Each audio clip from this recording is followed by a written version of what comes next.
بسم اللہ الرحمن الرحیم۔ شروع کرتا ہوں اللہ تعالیٰ کے نام سے جو بڑا مہربان نہایت رحم کرنے والا ہے۔ فَإِن لَّمْ تَفْعَلُوا، پھر اگر ایسا نہ کرو، فَأَذَنُوا بِحَرْبٍ مِّنَ اللَّهِ وَرَسُولِهِ، تو یقین کر لو اللہ اور اللہ کے رسول کے ساتھ لڑائی کا۔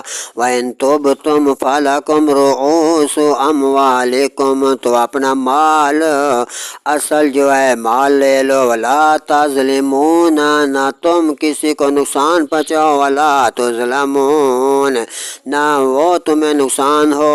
وَإِنْ كَانَ ذُو عُسْرَةٍ فَنَاظِرَةٌ إِلَىٰ مَيْسَرَةٍ، اور اگر قرض دار تنگی والا ہے، اس کے پاس قرض نہیں ہو رہا، تو اسے تم مہلت دے دو آسانی تک۔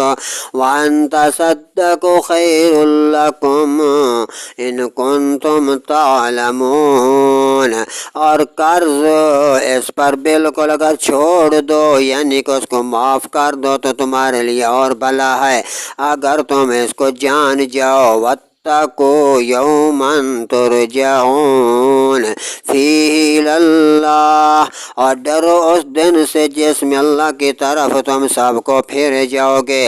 ثُمَّ تُوَفَّىٰ كُلُّ نَفْسٍ مَّا كَسَبَتْ وَهُمْ لَا يُظْلَمُونَ، اور ہر جان کو اس کی کمائی پوری بھر دی جائے گی، اور کسی پر بھی کوئی ظلم نہیں ہوگا۔ صدق اللہ العظیم۔